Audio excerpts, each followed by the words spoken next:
Sir, ano ang mga training nga nakandak nyo sa mga tanod in partnership with the Criminology Extension Program? So first of all, I would like to say thank you for this opportunity. So by the way, I am Police Staff Sergeant GR Padua Grande, presently assigned at Sagay City Police Station or Sagay Component City Police Station, designated as Assistant Operation PNCO. So in partnership with the Criminology Extension Program, dako gid ang akon pagpasalamat that I am part of the contribution, I am part of the program nga ginhimo or gin-commence sang Criminology Extension Program. So ano ang mga topics nga amon gin-present, gin-discuss sa mga respective barangays sang Sagay City, including man sa mga barangays sang Escalante City. Una, gintudlo naton sa ila about the rule, the duties and responsibilities of Barangay Tanod. Then, gintudlo man naton sa ila about the enhancement or skill enhancement, most particularly the handcuffing technique. Then, gindiscuss man naton sa ila about the ESSD. Ano ba lang ESSD? Arrest, Search, Seizure, Detention. So, package naton naging tudlo about the arrest, search, and seizure para mabalaan naton ang konsepto, ano ang mga legalities, kaya hindi basta-basta nga mag-aresto, mag-search, mag-seize, or mag-detain sa isa ka tawo without basis. Kinahanglan may ara sang probable cause. So inatanan gintudlo naton sa aton nga mga barangay tanod. Ano pa? Ginpaintindi man naton sa ila about the concept, the overview of the 5 pillars sa aton criminal justice system. Gin-highlight naton sa 5 ka pillar: law enforcement, prosecution, court, correction, community. So ginpaintindi naton sa ila about the rule of the law enforcement.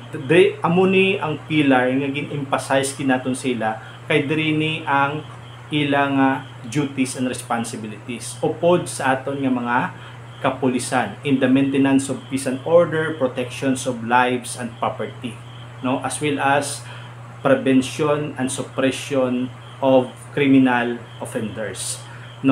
Also the role of the community, because out of the 4 pillar, the community play an important role in crime prevention and crime suppression.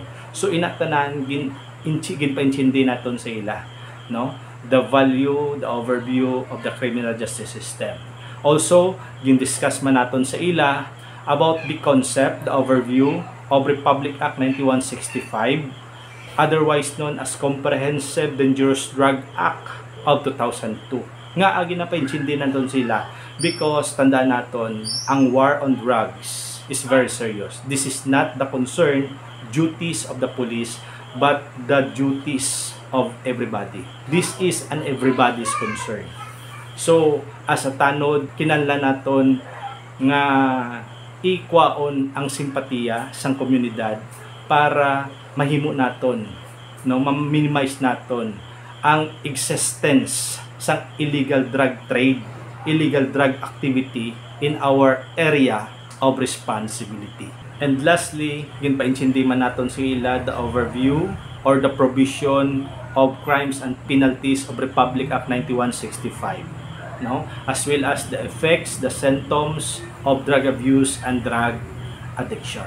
And of course, may pinaka-last pagid, gintudluan naton sila how to write barangay blatter, how to entry barangay blatter with the concept of 5 W's and 1 H. Sir, nga importante ang mga trainings, program para sa mga barangay tanod?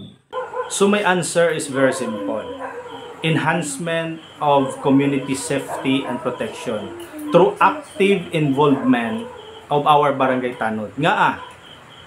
Kaya ang ilang knowledge and skill was already developed, was already upskill because sa mga learnings nga na-contribute nila sa mga lecturers with the partnership of the Criminology Extension Program.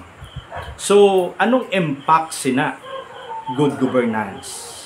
good implementation of law enforcement, and maintenance of peace and order. Sir, ano ang mahambal mo sa mga extension program sang criminology nga ginahimo para sa komunidad? So ang akon mahambal amo ni, thank you Criminology Extension Program for your hard work and dedication, no, para ma-address naton ang maintenance of peace and order. Okay? So as a police officer, your work, your contribution to law enforcement, most especially to the maintenance of peace and order, was really appreciated. You know what? If there is a presence of police patrolling in the area or police visibility, and there is a presence of barangay tanod patrolling in the respective barangays, there is a great tendency that the perpetrator who attempt to commit crime will not commence, no? Because wala sila sa opportunity para magkumitar sang crime, no? The presence of patrolling, the presence of police visibility serve as a deterrence, no, on the part of the perpetrator, on the part of the offender. So anong impact sina? Maintenance of peace and order, protections of lives and property. Mahimo naton ina if there is an active support coming from the community. Kag amo na ang gusto sang aton nga mga kapulisan.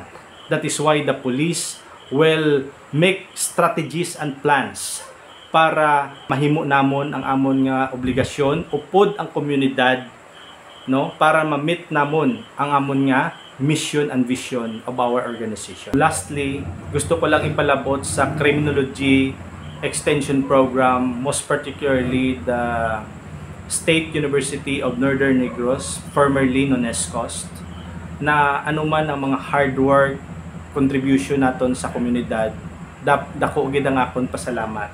And I really thankful man because I am part of that programs, contribution para makabulig kita sa aton nga community. So mo man ang pinaka-aim namon as a police, no, within our organization. Why?